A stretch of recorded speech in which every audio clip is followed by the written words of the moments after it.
Assalamualaikum warahmatullahi wabarakatuh. Halo semuanya, bagaimana kabarnya? Semoga tetap dalam keadaan sehat ya di tengah pandemi ini. Alhamdulillah kita bertemu lagi di mata pelajaran ekonomi bisnis.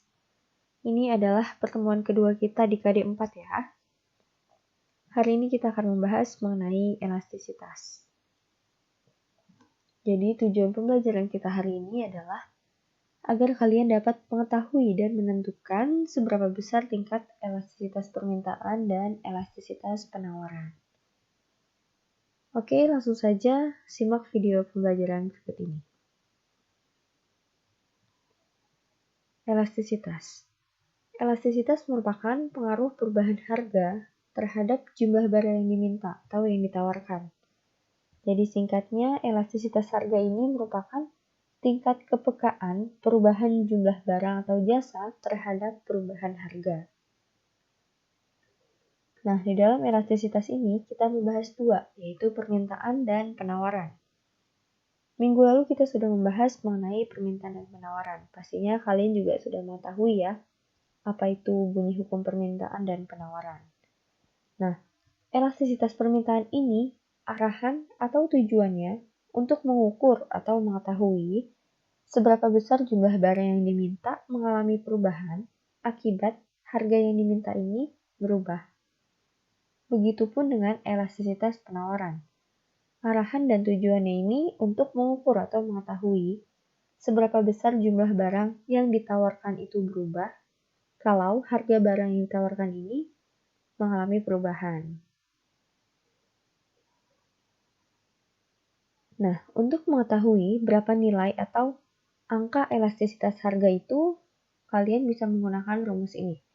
E sama dengan persentase delta Q per persentase delta P atau E sama dengan P per Q dikali delta Q per delta P. Nah, di sini sudah ada keterangannya ya, bahwa delta Q itu merupakan perubahan jumlah permintaan. Nah, delta di sini adalah selisih. Jadi, delta Q itu selisih antara Q2 dengan Q1, begitupun dengan delta P. Delta P ini merupakan selisih antara P2 dengan P1. Seperti itu. Nah, dari rumus di sini dapat disimpulkan bahwa untuk mencari elastisitas penawaran dan elastisitas permintaan itu rumusnya sama.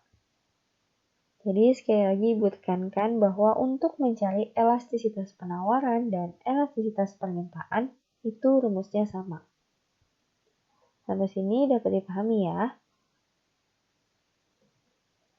Nah, setelah kalian tahu cara untuk menghitung elastisitas harga, kalian juga harus mengetahui bahwa koefisien elastisitas permintaan dan penawaran memiliki sifat atau jenis tertentu. Ada 5 sifatnya. Yang pertama ada elastis, yang kedua inelastis, yang ketiga uniter, yang keempat ada elastis sempurna, dan yang kelima ada inelastis sempurna. Mari kita bahas satu-satu ya. Yang pertama, elastis. Jadi, elastis ini, kalau hasil perhitungan kalian tadi, kalian mendapatkan elastisnya ini lebih dari 1. Jadi, sekali lagi, kalau hasil elastisitas kalian dapat lebih dari 1, maka ini termasuk barang elastis. Nah, bila digambarkan dengan kurva, akan berbentuk seperti ini. Jadi, dia bentuknya landai ya. Dari kurva ini bisa kita ketahui bahwa perubahan jumlah barang yang diminta atau yang ditawarkan ini lebih besar daripada perubahan harga. Nah, artinya kalau harga naik sedikit aja, maka kuantitasnya pun akan turun drastis. Begitupun sebaliknya, kalau harganya turun dikit, maka kuantitasnya akan naik. Seperti itu. Nah, di elastisitas ini, barang-barang termasuk barang-barang yang sangat peka terhadap perubahan harga. Contohnya seperti pakaian, makanan ringan, dan lain sebagainya. Kenapa, Bu? Karena ketika harganya naik, konsumen akan dengan mudah menemukan barang penggantinya. Seperti itu. Oke, sifat yang kedua ada inelastis. Untuk inelastis, hasil perhitungan dengan rumus tadi itu didapatkan elastisitasnya kurang dari 1. Nah, biasanya ini terjadi pada produk kebutuhan sehari-hari. Misalnya beras. Beras ini kan dibutuhkan masyarakat Indonesia sebagai bahan pangan utama ya. Ya, jadi kalau dilihat dari kurvanya akan seperti ini. Dia berbentuk curam ya. Dari kurva ini bisa kita simpulkan bahwa perubahan kuantitasnya ini lebih kecil daripada perubahan harga. Jadi kalau harganya naik tinggi, kuantitas akan turun sedikit. Karena seperti tadi ya, beras ini kan dibutuhkan sama masyarakat Indonesia. Jadi orang ini akan tetap membeli beras meskipun harganya naik, walaupun penggunaannya bisa dihemat. Jenis yang ketiga ada uniter atau unitary. Uniter ini merupakan sifat yang bisa dikatakan sebagai pembatas antara permintaan elastis dan permintaan inelastis. Kurvanya seperti ini. Jadi dari kurva ini kita bisa lihat bahwa perubahan kuantitasnya sama dengan perubahan harga. Jadi contohnya kalau misalnya harganya naik ke 50%, maka kuantitasnya akan turun 50%. Jadi dia sama, seperti itu. Yang keempat ada elastis sempurna. Elastis dikatakan sempurna atau tak terhingga kalau pada suatu harga tertentu, pasar ini sanggup membeli atau menjual semua barang yang ada di pasar. Tapi kenaikan harga sedikit aja, ini akan menjatuhkan permintaan menjadi 0. Nah, di sini ada bentuk kurva elastis sempurna. Dia berbentuk horizontal ya. Untuk sifat yang terakhir, yang kelima ada inelastis sempurna. Permintaan atau penawaran bersifat inelastis sempurna ini maksudnya perubahan harga tidak mempengaruhi jumlah produk yang diminta. Nah, dengan begitu kurvanya berbentuk vertikal. Artinya berapapun harga yang ditawarkan, kuantitas produk barang atau jasa tetap tidak berubah. Nah, contoh produk di sini adalah tanah.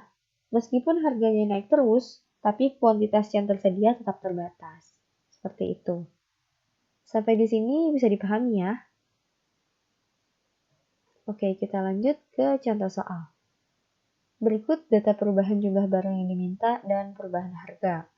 Nah, dari data di sini, hitunglah koefisien elastisitas permintaannya.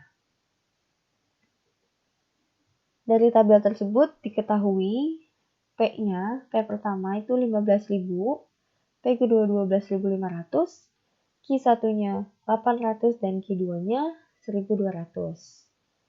Maka langsung saja kita masukkan rumusnya. E sama dengan P per Q dikali delta Q per delta P. Masukkan angkanya. P per Q, P awalnya itu 15.000 per Q 800 dikali delta Q. Tadi sudah Ibu jelaskan bahwa delta ini selisih antara Q2 dengan Q1. Jadi 1.200 dikurang 800 per delta P. P2 dikurang plus 1. 12.500 dikurang 15.000. Maka E sama dengan 15.000 per 800 dikali 400 per min 2.500. Maka kita kalikan penyebut dengan penyebut dan pembilang dengan pembilang. 15.000 dikali 400 kita dapat hasilnya 6 juta per 800 dikali 2.500 dapat hasilnya min 2 juta. Maka kita sederhanakan menjadi 6 per min 2. Kita dapat hasilnya min 3. Nah, di sini negatif diabaikan. Kenapa, Bu? Karena di koefisien elastisitas ini nilainya tidak pernah negatif. Oleh karena itu, kalau hasilnya negatif, maka selalu diabaikan. Seperti itu. Oke, sampai sini bisa dipahami ya. Kalau ada yang ingin tanyakan, silakan tanyakan di kolom komentar di Classroom. Terima kasih untuk kalian yang sudah menyimak video pembelajaran sampai akhir. Jangan lupa dikerjakan tugasnya. Dan insya Allah minggu depan kita ulangan harian ya.